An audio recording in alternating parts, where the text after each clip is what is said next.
Assalamualaikum warahmatullahi wabarakatuh. Halo semua, saya Rini Gustiawandari. Pada pertemuan kali ini saya akan membahas mengenai penggunaan data JSON dan juga responsive grid design pada tugas project, dan juga saya akan menampilkan hasil latihan praktikum yang telah saya buat. Oke, kita masuk di pembahasan tugas project. Yang pertama yaitu penggunaan data JSON. Nah, untuk menggunakan data JSON di sini kita akan membuat sebuah file baru yaitu file JSON. Nah, di sini saya telah membuat dengan nama product.json.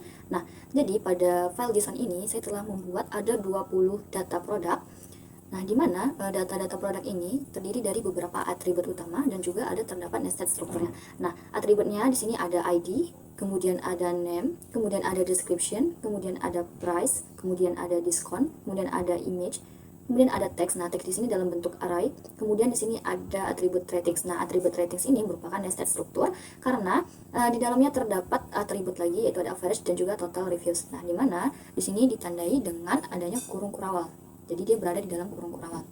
Kemudian di sini ada atribut details. Nah, ini juga merupakan nested struktur karena di dalamnya ada atribut lagi yaitu ada kategori dan juga ada brand. Selanjutnya itu ada product info. Nah, ini juga merupakan nested struktur. Di dalamnya ada ingredients, ada atribut skin type, kemudian ada atribut product type dan juga ada atribut size. Dan 20 data dalamnya. Nah, di mana data-data ini memiliki ID yang berbeda. Nah, ID inilah yang nantinya untuk sebagai pembeda antara data yang satu dengan data yang lainnya. Setelah kita membuat beberapa data di sini pada file JSON, nah selanjutnya kita akan menampilkan data JSON-nya ini. Nah, bagaimana caranya? Nah, di sini yang pertama yaitu kita akan membuat sebuah komponen baru yaitu dengan nama product.csx. Nah, pada komponen inilah yang akan menampilkan si data JSON-nya tadi, data-data yang ada di file JSON-nya. Nah, untuk dapat menggunakan si file JSON-nya itu, yang pertama kita harus mengimportnya terlebih dahulu.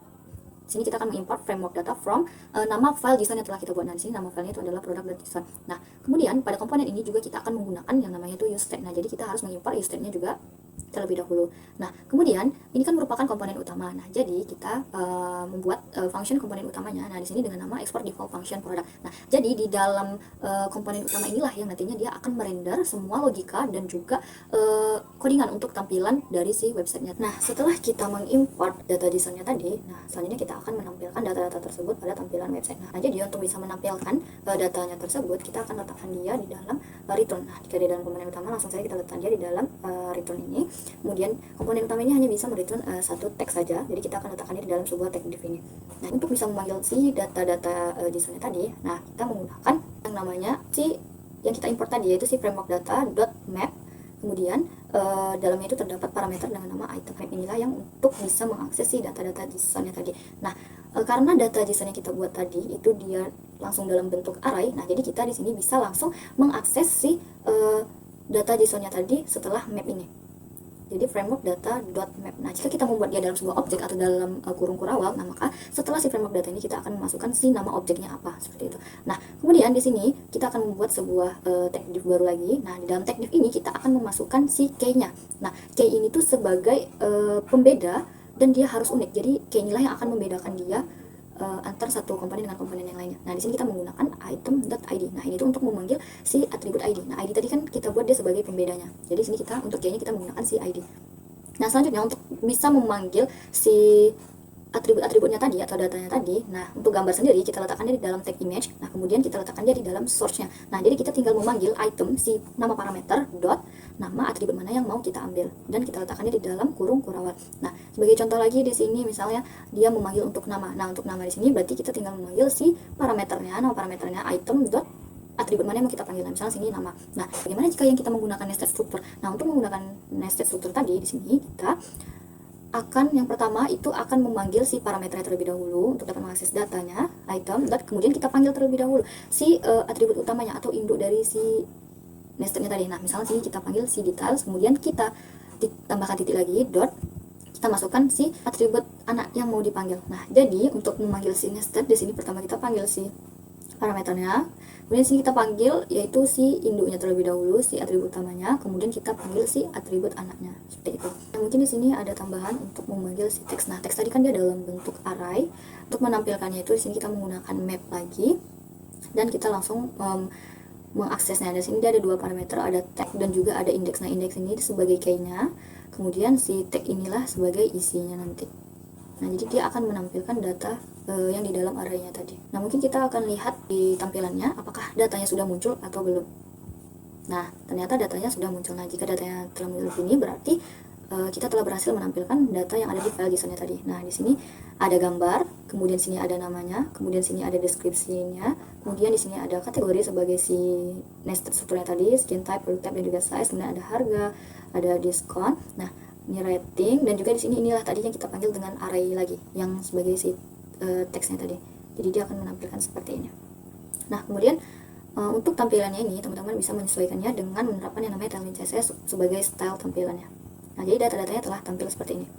Nah, setelah itu kita akan menambahkan yang namanya search dan juga filter dari produk-produk ini. Nah, jadi filter sini saya buat dia berdasarkan brand dan juga dia berdasarkan kategori. Nah, ini merupakan untuk search produknya. Nah, untuk membuat agar search produk dan juga filter ini berfungsi, nah jika kita ke ini dia belum berfungsi.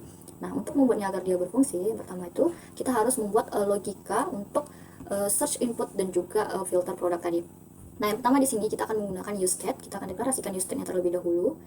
Nah, ini merupakan penggunaan best practice useStat karena ini lebih efisien. Jadi kita deklarasikan dia di awal terlebih dahulu sebagai sebuah variabel. Nah, yang pertama di sini ada variabel data form, kemudian set data form, dan sini ada useStat. Nah, untuk penggunaan useStat ini itu tuh untuk menyimpan inputan dari usernya. Nah, inputan yang disimpan di sini itu yang pertama ada search term. Ini tuh untuk menerima inputan, itu menyimpan inputan dari input field. Kemudian ini selected tag ini tuh untuk menyimpan inputan filter berdasarkan brandnya. Kemudian ini selected kategori ini untuk filter berdasarkan kategori. Nah, untuk nilai awal dari stringnya itu adalah bernilai kosong dalam string. Nah, kemudian di sini kita membuat variabel baru lagi dengan nama handle check. Nah, ini tuh untuk menangani perubahan dari inputan user tadi. Nah, di mana ini tuh dia akan menangani inputan. Jadi mungkin bisa dalam bentuk teks tadi yang input field, atau dia filter dalam bentuk drop down. Nah, jadi dia akan memperbarui state data formnya sesuai dengan nilai yang dimasukkan oleh user, seperti itu. Nah, kemudian di sini kita membuat variabel baru lagi dengan nama unique framework data.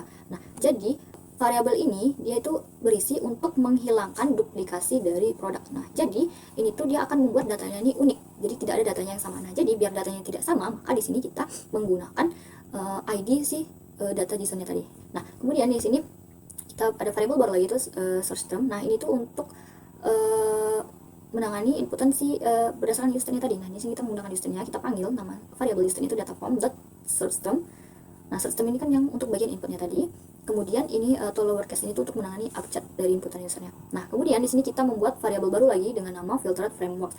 Terus kita panggil si variabel unique framework data tadi sebagai filternya. Nah, ini tuh untuk melakukan filter pada produk sesuai dengan inputan dari si usernya. Nah, yang pertama di sini itu ada match search. Nah, ini tuh untuk menangani inputan dari si user itu dalam bentuk input fieldnya. Nah, jadi di sini dia akan menyesuaikannya, di mana di sini berdasarkan produk name, berdasarkan nama, dan juga berdasarkan kategori dari data JSON-nya.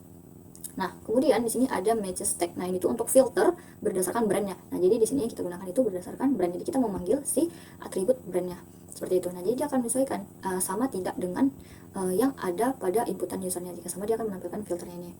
Kemudian ini untuk filter berdasarkan kategori. Nah, dia akan mengecek juga inputan dari usernya tadi. Ini data form dari usernya data form dot selected kategori. Dia sama tidak dengan yang ada pada data JSON-nya. Seperti itu, ya, berdasarkan kategori. Nah, dia hanya akan menampilkan produk berdasarkan yang sesuai dengan kategorinya ini, seperti itu. Inilah yang akan melakukan filter yang hanya menampilkan data sesuai dengan keinginan usernya. Nah, kemudian di sini ada variabel alt text dan juga alt kategori. Nah, variabel ini untuk mengambil semua data berdasarkan, yang pertama ini dia berdasarkan brand, nah yang kedua ini dia berdasarkan kategori. Nah, akan menerapkannya di dalam tampilannya tadi. Nah, tadi kan kita telah membuat tampilannya. Nah, untuk tampilan dari si input field dan juga filternya itu, nah yang pertama untuk input di sini kita menggunakan tag input. Nah, kita buat sini tagnya text, placeholdernya apa, class name ini tuh untuk menyesuaikan dia Tailwind CSS-nya. Kemudian namanya itu ada search term, kita buat value. Nah, value untuk nilainya itu kita akan ambil data itu yang ada di ini. Kita masukkan dia ke dalam si useStat-nya. Kita panggil si variabel useStat-nya data form dot, kita masukkan dia ke mana, itu ke search term. Seperti itu. Untuk nilainya dia akan dimasukkan, disimpan di dalam useStat-nya ini. Kemudian onCheck. Nah, onCheck itu untuk menangani perubahannya tadi. Untuk menangani perubahan ini, jadi kita tinggal memanggil si variabel handle check. Nah, kemudian untuk bagian drop down tadi, bagian select, nah di sini kita menggunakan tag select. Class name-nya bisa teman-teman sesuaikan, Tailwind CSS-nya, namanya kita buat selected tag, kemudian value-nya kita simpan dia di dalam use tag si berdasarkan brand yang selected tag ini berarti. Nah, kemudian untuk si onceng menangani perubahannya kita tinggal manggil si variable handle tag-nya tadi. Nah, untuk optionnya sendiri kan dia dalam bentuk pilihan banyak dalam array. Nah, jadi di sini kita perlu membuat terlebih dahulu, kita panggil si variabel alt-nya tadi, kemudian kita gunakan map. Nah, map ini untuk dapat mengakses datanya tersebut. Nah, kemudian kita buat di sini parameternya ada tag dan juga indeks. Nah, indeks ini itu sebagai pembeda, kemudian value-nya tag. Nah, jadi si tag ini yang akan berisi datanya tadi. Nah, kemudian untuk yang drop down berdasarkan kategori. Nah, kita menggunakan select juga sama tadinya untuk menerapkan dia dalam data JSON-nya agar dia dapat berfungsi. Nah, tadi kan kita telah membuat variabel itu dengan nama filtered framework. Nah, jadi di sini pada bagian framework data, nah kita di sini akan kita hapus dan kemudian kita ubah menjadi filtered framework. Nah, kenapa kita menggunakan si variabel ini? Karena ini telah difilter nantinya sesuai dengan inputan dari usernya. Nah, mungkin bisa kita coba.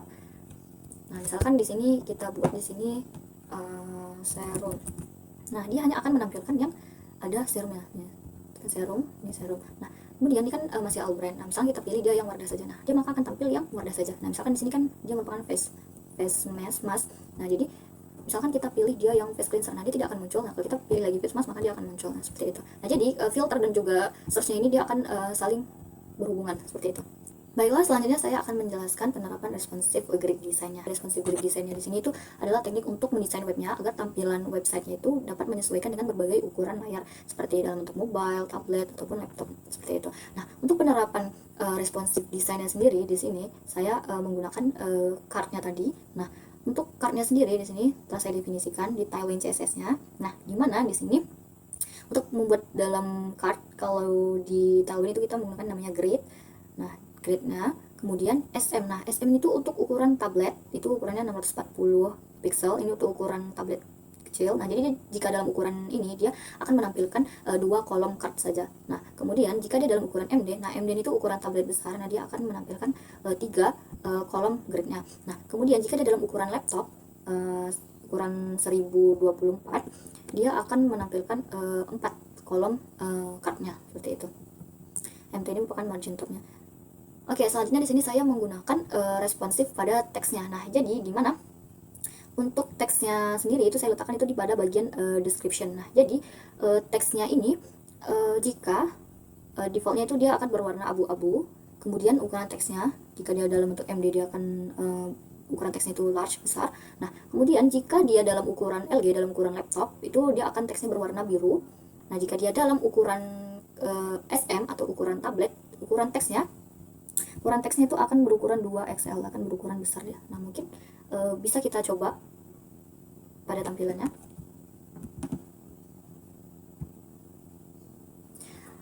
Nah, ini dia merupakan dalam ukuran laptop. Nah, jika dia dalam ukuran laptop, tadi dia kan akan menampilkan 4 card.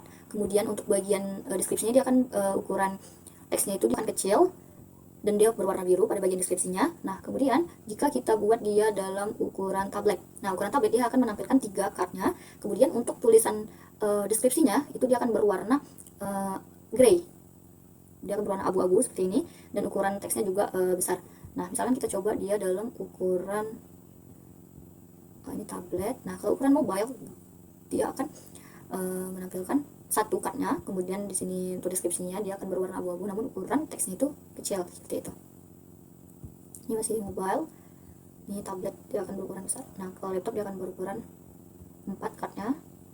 Nah, ini masih dalam ukuran laptop yang besar. Nah, mungkin itu saja penggunaan responsive desainnya. Nah, selanjutnya saya akan mendemokan hasil latihan praktikum yang telah saya buat. Mungkin untuk hasil praktikum ini tidak jauh berbeda dari tugas proyeknya, karena di sini telah menerapkan responsive design juga. Kemudian di sini saya telah menerapkan search product dan juga Albrand. Namun pada latihan praktikum ini saya menambahkan sebuah gambar untuk memodifikasinya. Nah, di sini telah saya modifikasi untuk tampilannya. Saya menambahkan sebuah data baru, itu data gambarnya, agar membuat tampilannya lebih menarik. Nah, misalnya di sini kita buat search produknya. Nah, sini Apple, nah dia akan muncul Apple. Nah, jika kita pilih yang lain, maka dia tidak akan muncul seperti itu. Nah, untuk penerapan responsive desainnya mungkin bisa kita lihat juga. Di sini jika ukuran mobile dia akan berukuran 1 teksnya, namun dia tetap akan berwarna biru. Kemudian jika dia berukuran tablet dia akan menampilkan 3 cardnya, untuk teksnya dia tetap sama. Nah, ini dia ukuran laptop. Nah, dia akan menampilkan 4. Oke, sebagai tambahan di sini saya membuat ratingnya itu dalam bentuk bintang. Nah, untuk codingannya sendiri, nah ini saya telah menambahkan sebuah logika baru, yaitu membuat sebuah variabel dengan nama render star. Nah, di mana render star ini memiliki rating sebagai parameter. Nah, kemudian di sini ada variabel lagi dengan nama total star. Nah, di mana totalnya ini ada 5. Kemudian let star di sini merupakan variabel lagi dengan nama stars, di mana dia berisi array kosong. Nah, kemudian untuk pelayanan pertama ini isinya itu untuk menampilkan si bintangnya tadi. Nah, di sini dia akan membulatkan ke bawah, misalkan ratingnya itu ada 3,5, maka bintangnya akan ditampilkan dia hanya 3. Nah, ini untuk menampilkan si bintangnya tadi. Nah, kemudian kan total bintang tadi ada 5. Nah, jadi di sini ada perulangan lagi, di mana ini tuh untuk menampilkan bintang yang tidak berisinya. Nah, ini kan bintang yang berisinya tadi, misalkan tadi ada 3. Nah, kemudian jika total ada 5, maka ada 2 bintang yang tidak berisinya. Jadi inilah untuk menampilkan si bintang dengan warna gray nantinya. Di sini akan return star. Nah, untuk menampilkan si bintangnya tadi di sini kita tinggal memanggil si variabel render starnya tadi, kemudian kita masukkanlah parameternya, itu ada si mana yang mau kita hitung, itu si average, itu rata-ratanya tadi. Nah, jadi seperti itu untuk tampilan bintangnya. Mungkin sekian penjelasan dari saya. Apabila ada kesalahan saya mohon maaf. Saya akhiri. Wassalamualaikum warahmatullahi wabarakatuh.